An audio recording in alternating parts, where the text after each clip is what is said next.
Bueno, vamos a continuar con las clases de Historia y Geografía.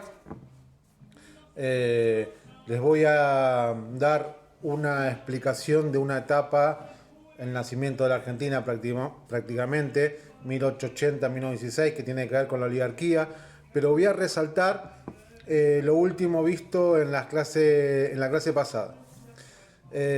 Hacia 1850 ya había comenzado la segunda revolución industrial en Gran Bretaña. La industria motora de esa revolución fue el ferrocarril. En la primera fue la textil, en este caso es la industria del ferrocarril. Y siguiendo el mercado, recuerden, voy a repetir, mercado de acá a la vuelta, muy poquitos metros, mercado de los chinos, productos que la gente va y consume, muy bien. Ese mercado se puede trasladar a todo lo que se produce y se consume en la provincia de Buenos Aires, en la Argentina, el mercado interno argentino, en el Mercosur o en el mercado mundial. En definitiva, es una economía de mercado, una economía capitalista que nació con la revolución industrial.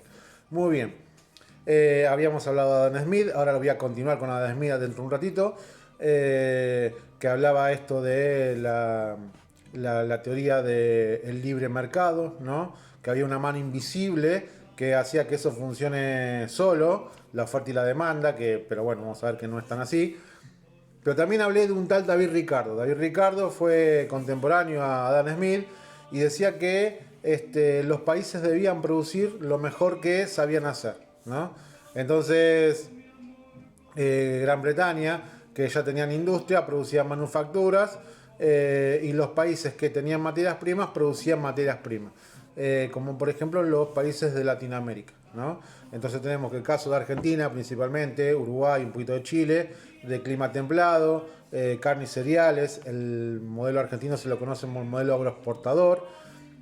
Colombia, Venezuela, Brasil, Ecuador van a producir agricultura de clima tropical, café, tabaco, cacao, frutas tropicales. Y después tenemos Chile, Bolivia y Perú, minería, por lo tanto es el modelo agrominero. En ese esquema en el cual estos países le vendían materias primas y compraban manufactura, hay una terrible desigualdad. Evidentemente capitaliza más el que le agrega valor el que agrega valor agregado, es decir, trabajo, en un bien, en una manufactura, que el que vende materias primas, ¿no? Entonces, lamentablemente, esos países desarrollados ya en ese momento van a potenciar más su desarrollo y los países latinoamericanos van a ser totalmente dependientes, subdesarrollados. Y ahí es donde nacen esos países, nacen en base a ese proyecto que no es un proyecto propio de los países latinoamericanos, sino es un proyecto de la potencia mundial de ese momento, que fue Gran Bretaña.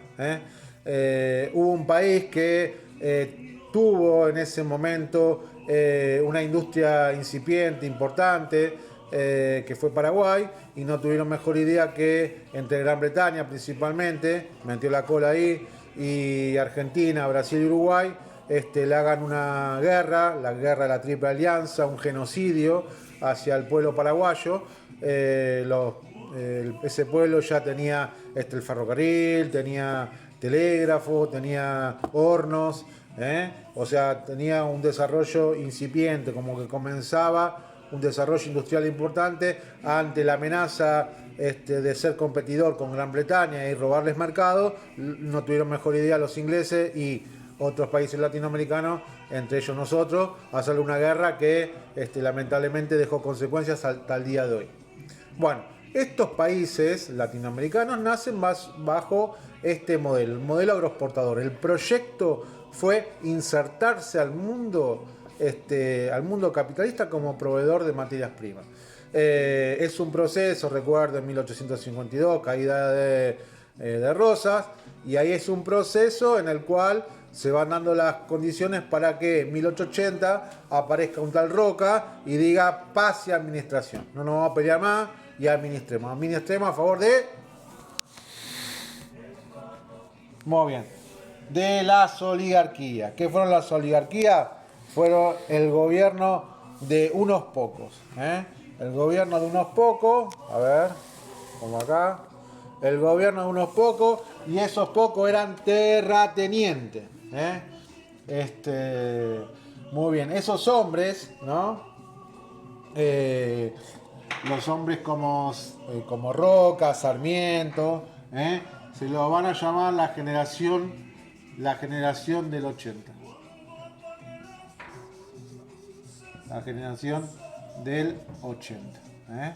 Estamos hablando de 1880. Muy bien. ¿Cuál era su ideología? ¿Cuáles eran sus ideas? Conjunto de ideas. Y bueno, vamos a explicar un poquito y vamos a volver un poquito atrás. A ver, siglo XVIII, las nuevas ideas, la ilustración. Muy bien, hablaba del liberalismo, hablaba de las libertades. Y ahí apareció un tal Rousseau, que hablaba de un contrato social. ¿Entre quiénes? Entre el pueblo y los representantes. Eso desde lo político. También estuvo Voltaire, Montesquieu, muy bien, lo explicamos en otros trabajos. Y también estaba el liberalismo económico.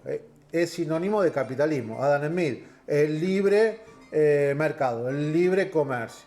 Muy bien, entonces, esta generación del 80 se considera liberales. ¿Fueron tan así? ¿Fueron tan liberales en todo sentido? Bueno, vamos a explicar entonces este proceso, ¿no? En realidad, ¿qué tuvieron de liberales? A ver. Algo de liberales tuvieron, y no es poco. Voy a explicar por acá. Muy bien. A ver, ley 1420, primeros años de 1880. La ley 1420 es la ley de educación. Educación primaria obligatoria, gratuita y laica. ¿Qué quiere decir esto? Que la religión no interviene, no intervenía, ¿no? Hasta el día de hoy hubo diferentes momentos donde se sacó esto laico, pero ahora en la actualidad es laica, ¿no? Prácticamente siempre fue laica, ¿no? Es decir, que si hay un crucifijo en una escuela está mal, y yo a veces me broto por algunas cosas. Entonces, la escuela es laica, no hay ninguna pertenencia ni ningún credo religioso. Muy bien. Y es obligatoria, la primaria estamos hablando, y gratuita. Es un avance muy importante. Si uno ve la composición latinoamericana en cuanto a los sectores sociales, Argentina tiene una proporción muy importante de clase media. Una de las causas por la cual Argentina tuvo más clase media que todos los países latinoamericanos tiene que ver con la educación, con esa ley. Una ley que verdaderamente fue liberal. Fue una cosa muy importante. Entonces, de ese punto de vista, fueron liberales. Estamos hablando del liberalismo del siglo XVIII. En otra cosa que fueron liberales fue en el libre comercio. ¿Qué decían?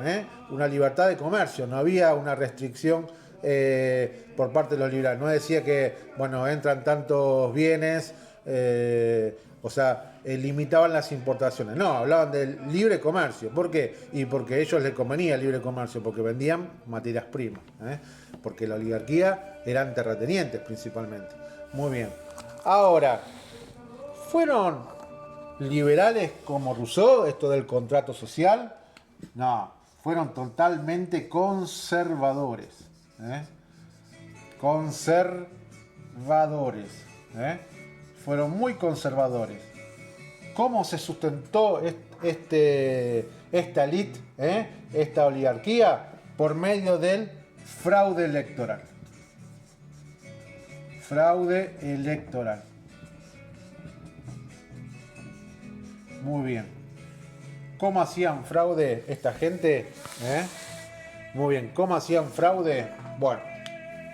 En principio, no todos accedían a la política. Estaba confinado a estos grupos de poder económicos, ¿no? Y además el fraude era una elección, por ejemplo, uno iba a votar y era el voto cantado. Es decir, yo te decía, a ver, voto a Martín. Entonces ahí ponían Juan, el que les convenía, ¿no? O además voto en masa, ¿no? Entonces iban un grupo y bueno, a ver, ponemos todo a Juan, ¿no? Bueno, era un mamarracho, un fraude total, ¿no?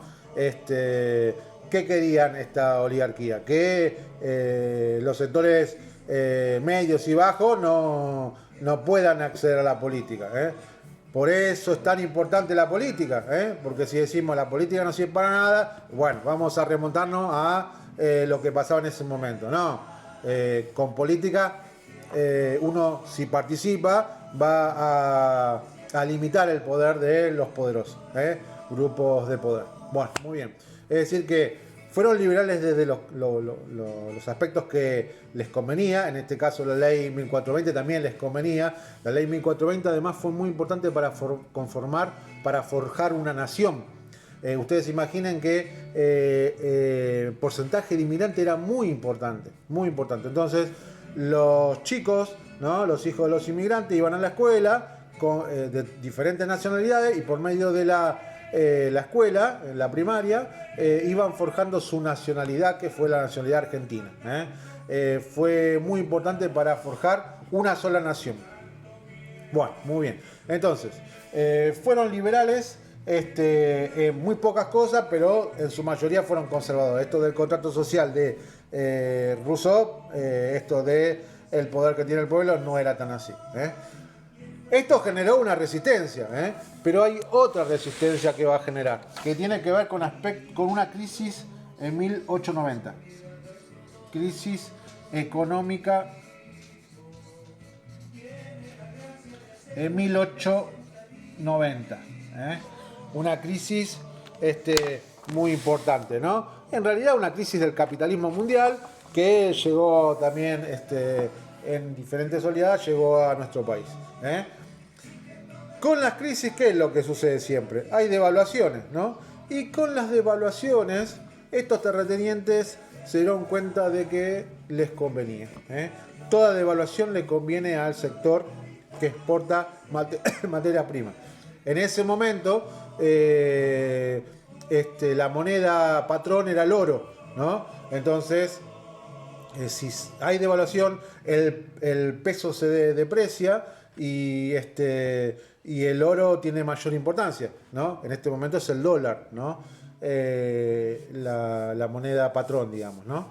Entonces, en toda devaluación, los terratenientes, si bien tienen insumos importados, pero producen en la Argentina, ¿no? Y venden al mundo en dólares, ¿no? En este caso eran valor oro. Entonces, toda devaluación siempre les convenía. Todo golpe de Estado en el siglo XX van a ver que siempre hubo devaluaciones muy importantes. ¿Por qué? Porque con la devaluación el sector terrateniente se beneficia, y los sectores trabajadores, que somos nosotros, nos perjudicamos. Por eso hay que tener conciencia de clase. Pero bueno, es otro tema. Entonces, decimos que hay un fraude electoral, ¿no? Decimos que hay crisis económica. Bueno, muy bien. Y entonces empieza a haber resistencia, ¿no? Ante esa crisis, dentro de la oligarquía hay crisis, ¿no? Hay gente que se quiere separar de todo eso. Entonces aparece un partido que es la Unión Cívica, en donde aparecen sectores, digamos, hasta revolucionarios, podríamos decir, y sectores que no están así, ¿no? Bueno, cuando hay una alianza entre esos sectores, tarde o temprano se rompe. Muy bien, entonces la Unión Cívica Nacional nace en base a esta situación, ¿no? Esta descomposición dentro de la oligarquía y también con revolucionarios, y se divide en Unión Cívica Nacional con Mitre, ¿no? Conservadora, y la Unión Cívica Radical. La Unión Cívica Radical en su comienzo fue bastante revolucionaria. Trató constantemente con Alem, que fue el tío de Irigoyen, tratar de revertir esa hegemonía oligárquica en el poder, estas desigualdades que existían, y bueno, hubo muchas resistencias de los radicales. Entonces, por un lado, el radicalismo, ¿no? Empieza a aparecer. Y además, los inmigrantes tenían cultura del sindicalismo. Entonces van a venir anarquistas, con una presencia muy importante los anarquistas. El anarquismo no es mala palabra. De ahí el tema de la anarquía, ¿no? Ustedes miren cómo los conceptos se degradan, ¿no? Lo negro es malo, lo blanco es bueno, ¿no? Y así un montón de conceptos, ¿no? Que van perdurando en el tiempo y que son totalmente injustos, ¿no? Lo anarquía, anarquía, bueno, todo se pone en una misma bolsa y bueno, no es tan así. ¿Qué dicen los filósofos en la actualidad? Que hay que descomponer, hay que desarmar esos conceptos, hay que ir por afuera, por las márgenes, para atacar el centro donde están esos conceptos, donde está el poder, y poder repartir de vuelta y pensarlos de vuelta. El lunes que viene, por ejemplo, se recuerda cuando Colón llegó a estas tierras, ¿no? Y es el día de la diversidad cultural. Diversidad cultural, en donde los españoles tenían su cultura y la compartieron con las culturas americanas. No. Y hace un tiempo atrás fue el día de la raza. Tendría que ser un día de duelo del genocidio europeo sobre estas tierras. Muy bien, esto en el tiempo se va a solucionar. Las generaciones que van a venir van a desarmar esos conceptos. Debería ser más rápido así. Entonces, hay que desarmar esos conceptos que son totalmente desiguales. Entonces, los anarquistas, los socialistas, van a comenzar con los sindicatos, van a resistir, van a hacerle frente a la oligarquía, y tal es así que se genera algo muy importante. 1912. Ley Sanz Peña.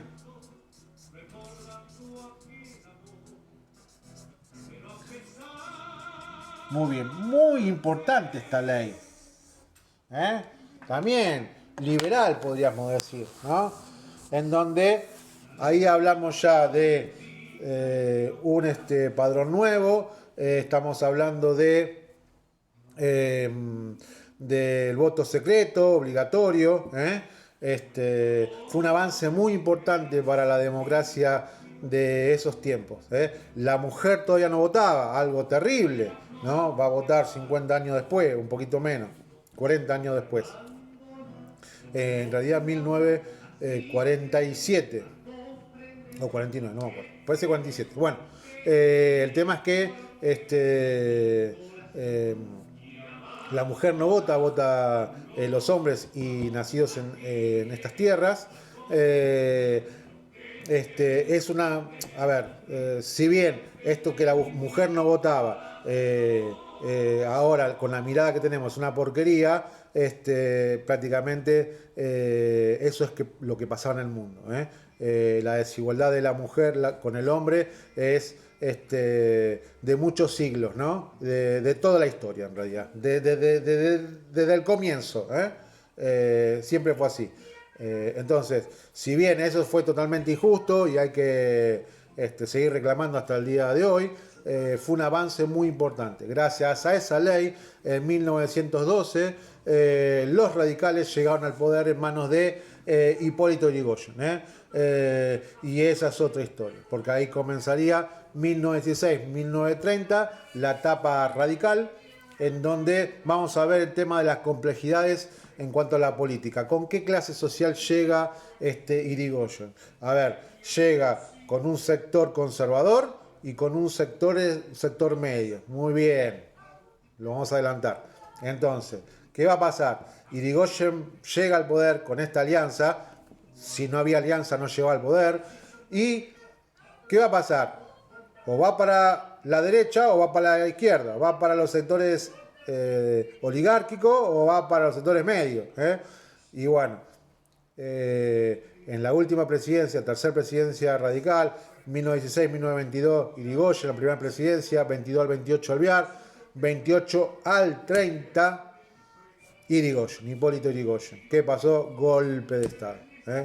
¿Por qué? Porque Irigoyen en su segunda presidencia, que comenzó en el 28, ya rompe lazos con la oligarquía, avanza hacia los sectores medios, sectores populares, urbanos, y cuando la lucha de intereses perjudica a los sectores más altos, ¿qué va a pasar? Bueno, es otro capítulo de la historia. Bueno, entonces eso es más o menos lo que aconteció en esa etapa, la Argentina oligárquica, el nacimiento de la Argentina, donde el proyecto fue el modelo agroexportador y donde tal oligarquías, estos terratenientes, armaron su forma o armaron el Estado en base a sus intereses. Pero hubo luchas muy importantes y bueno, hay que remarcar lo de la ley 1420.